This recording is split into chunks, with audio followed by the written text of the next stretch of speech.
안녕하십니까. 소록스 주식회사 이덕규 강사입니다. 금일 꿀팁 영상은 지금까지 배워보았던 구조들을 전부 활용하여 빅데이터를 활용하는 방법을 소개해드리려 합니다.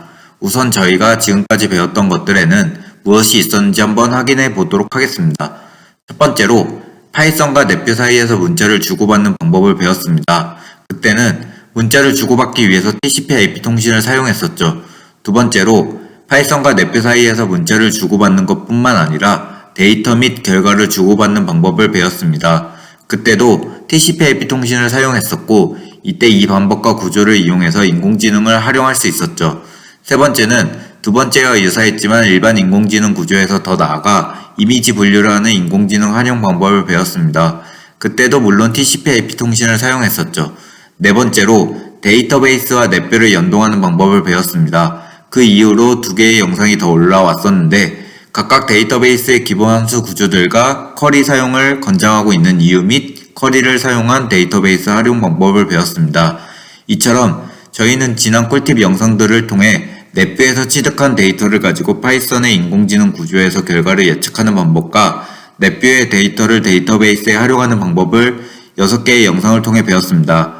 중간에 파이썬 코드를 실행 파일로 바꾸는 방법 등이 추가되어 있기는 하지만 이건 필수로 사용해야 할 구조는 아니기에 사용자가 편의에 따라 활용할지에 관한 여부를 결정하시면 되겠습니다. 그러면 지금 이 시간이 되어서 왜 지난번에 배웠던 꿀팁 영상들을 되새기고 있는 걸까요? 앞서 말했듯이 금일은 지금까지 이전 꿀팁 영상에서 배웠던 구조들을 전부 활용할 것이기 때문입니다. 넷뷰에서 취득한 데이터를 가지고 파이썬의 인공지능 구조로 예측을 한 뒤 그 데이터와 예측값을 데이터베이스에 인설트하는 구조를 배워보겠습니다. 금일 꿀팁 영상에서는 select, update, delete는 다루지 않을 것이며 쿼리문 또한 생략할 것입니다. 인공지능 구조는 이미지 분류가 아닌 간단한 클래스 분류를 사용할 것입니다. 지금 말씀드린 기능들은 오늘 영상에서 배우는 구조에서 크게 바뀌는 것이 없기 때문에 영상을 집중해서 잘 시청해 주신다면 충분히 따라올 수 있으리라 생각합니다. 물론 강의 중 어려운 부분이나 추가적으로 설명을 듣고 싶으신 분들이 있으시다면 자유롭게 댓글에 코멘트를 남겨주시기 바랍니다. 마지막으로 언제나 그랬듯 이번 강의는 인공지능을 알고 있는 분들이 들으신다는 전제로 강의를 진행하게 되었습니다. 시간이 되면 간단한 인공지능 강의 또한 올리도록 하겠습니다. 그러면 강의 시작하도록 하겠습니다. PPT 하면은 넷뷰와 파이썬의 연동 방법을 소개하고 있습니다. 넷뷰와 파이썬의 연동 방법은 크게 두 가지 방법으로 나뉩니다. 첫 번째는 파이썬 호출 루드를 이용하는 방법입니다. 하지만 이 방법은 넷뷰 2018 이상의 버전을 사용해야 한다는 제약이 있습니다. 즉 2017 이하의 버전에서는 사용할 수 없는 방법이 되겠습니다.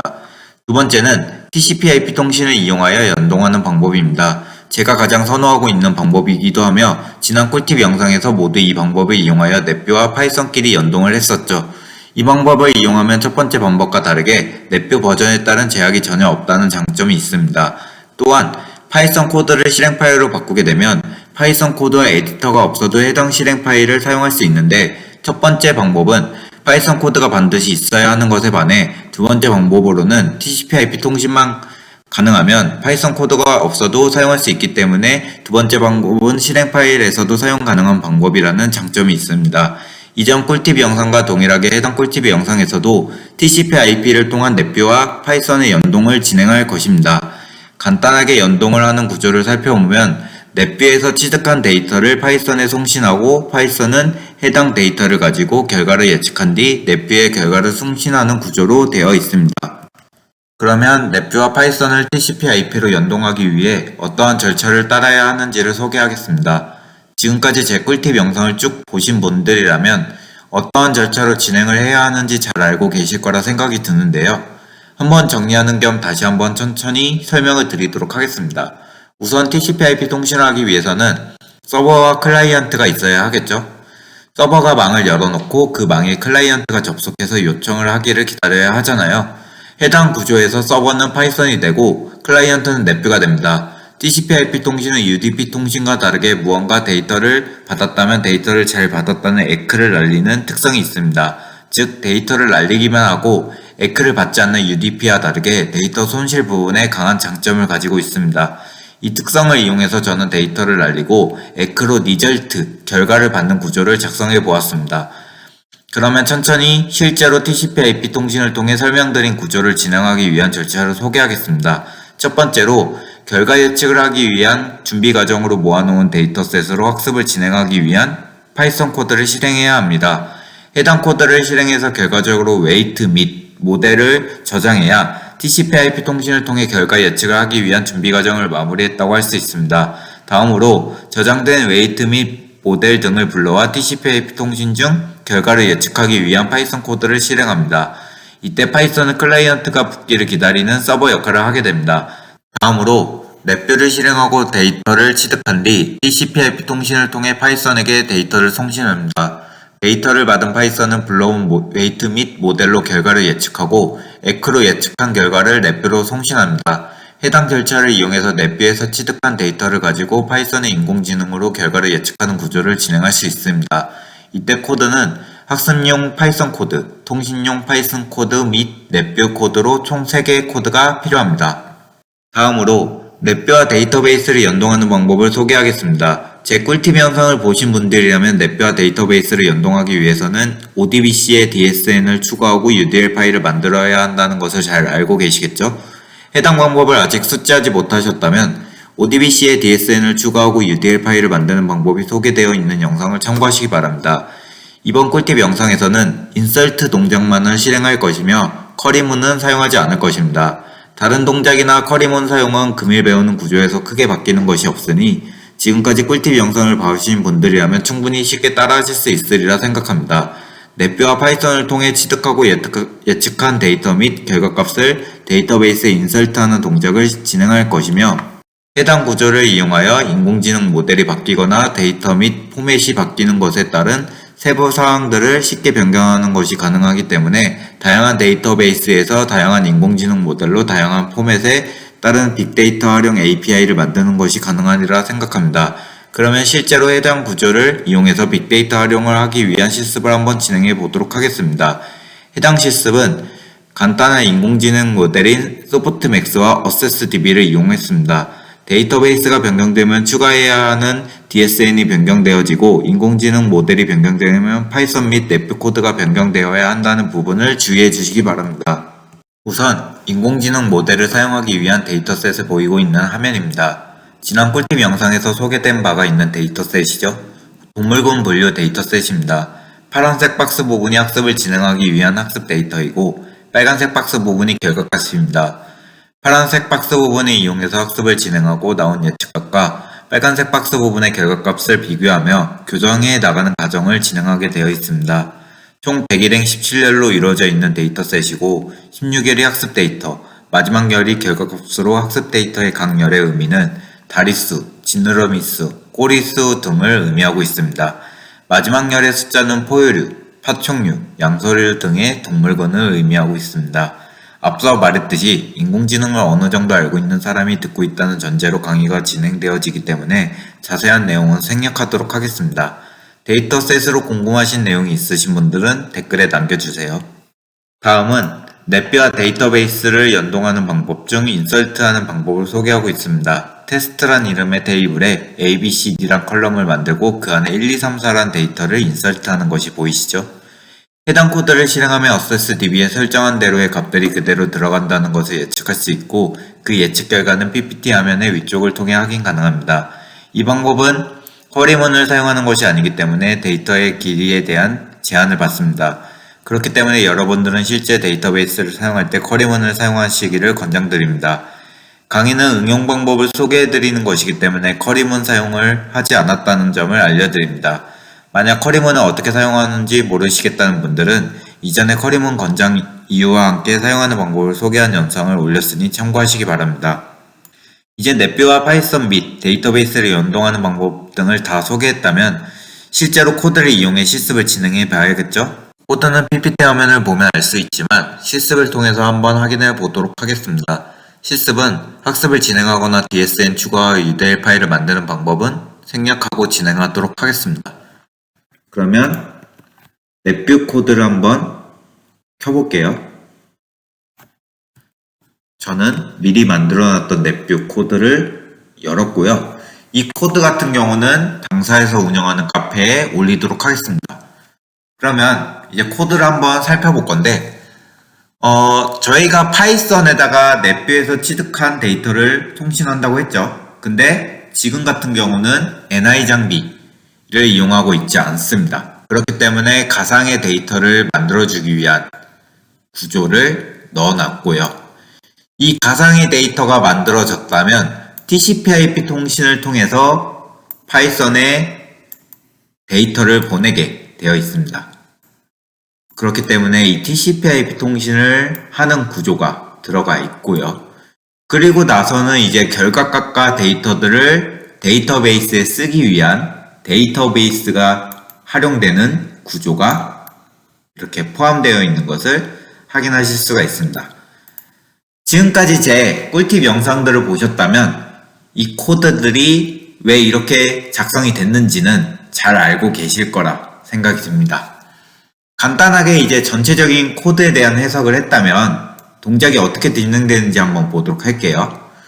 통신 연결 버튼을 클릭하면 참 케이스로 데이터가 싸지는 코드가 실행되겠죠. 그러면서 데이터베이스에 각각 데이터가 쓰일 건데, 반대로 통신 끊기라고 하는 케이스가 실행이 되면 카이트라는 문자를 보내면서 파이썬과 넷뷰에 대한 통신을 끊게 만들게 되어 있습니다.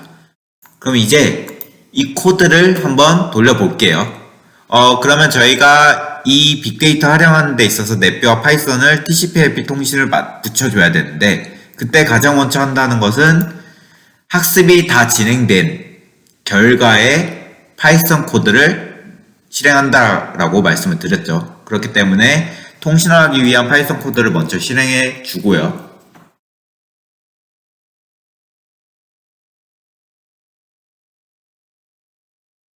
그리고 세팅 OK 문자가 떴으면 이제 통신이 붙을 준비를 했다는 거기 때문에 저는 넷뷰 코드를 실행해서 통신 연결 버튼을 한번 클릭해 보겠습니다.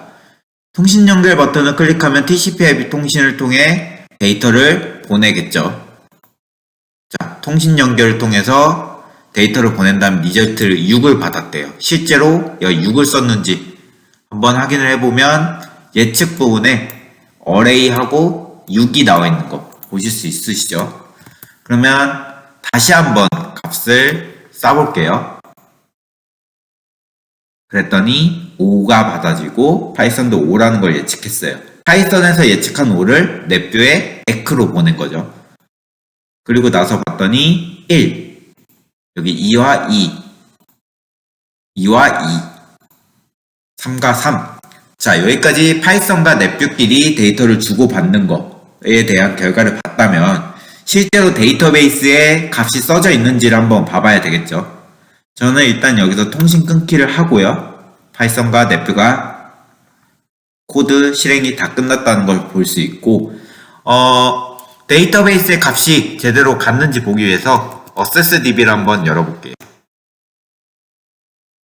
accessDB를 열은 다음에 확인을 해보겠습니다. 테스트란 이름의 이 데이터가 들어온 것을 지금 보이고 있고요. 실제로 얘네가 맞게 들어왔는지를 한번 확인해 볼 건데, 여기서 끝에 값들을 보시면 리절트가 65304, 651223으로 되어 있는 거 확인이 가능하시죠? 제가 이 강의를 준비하는 데 있어서 미리 준비를 해놨기 때문에 데이터가 조금 더 많이 들어가 있는 상태라는 걸 볼 수 있는데, 거꾸로 한번 거슬러 올라가면서 실제로 값이 제대로 들어온 건지를 한번 볼게요. 파이썬 쪽에서 마지막 부분 보시면 3으로 되어 있죠? 얘도 마지막 부분이 3입니다. 그 위에는 2215예요. 얘도 2215 들어와 있는 거 보시죠. 그리고 나서 마지막 처음 6이 값이 여기도 6으로 들어오는 것을 보실 수 있죠. 지금 실습을 통해서 값들을 놓은 거는 6, 5, 1, 2, 2, 3이에요. 이 위에 것들은 제가 이 강의를 준비하기 전에 미리 테스트를 진행해 본 결과이기 때문에 이 것들을 한번 제외하고 보더라도 데이터들이 제대로 들어왔다는 것을 확인을 하실 수가 있습니다. 실습은 이걸로 마무리를 짓고요. 요약을 해서 실습의 결과를 보이고 있는 이 화면을 한번 다시 설명을 드리겠습니다. 저희가 했던 동작은 통신 연결 버튼을 누르면서 넷배와 파이썬을 TCP/IP 통신으로 연동하는 방법이었죠. 그때 통신 연결 버튼을 누르면 넷배가 데이터를 쏴주고, 그리고 파이썬은 그 받은 데이터 가지고 결과를 예측한 다음에 예측값을 넷배로 쏴줬죠. 이 버튼, 이 통신 연결 버튼을 클릭했을 때 넷배가 데이터를 쏜 다음에 파이썬은 4라는 결과값을 예측했대요. 그 4라는 결과값이 여기에 그대로 보이는 것을 보실 수 있고요. 파이썬이 예측한 결과값은 순차적으로 65304입니다. 그 65304는 이 accessDB에 그대로 65304가 쓰인 것을 보실 수가 있습니다. 여기서도 저희가 실습했던 결과가 그대로 보이고 있는 것을 보실 수가 있죠. 금일은 지금까지 배웠던 방법들을 리마인드하는 시간을 겸해서 빅데이터를 활용할 수 있는 방법에 대한 구조를 다뤄보는 시간을 가졌습니다. 해당 방법에서 인공지능 모델을 변경하거나 데이터 포맷을 변경하는 것 외에 데이터베이스를 변경하면 구조의 세부 조정 등이 있을지언정 전체적인 틀만큼은 변하지 않으리라 생각합니다. 그렇기 때문에 금일 꿀팁 영상을 잘 듣고 이해하셨다면 넷배와 파이썬 및 데이터베이스를 통한 빅데이터 활용은 어느 정도 감을 잡으셨으리라 생각이 들며, 다음 꿀팁 영상부터는 해당 빅데이터 활용 방법에 도움이 되는 내용으로 올라올 예정입니다.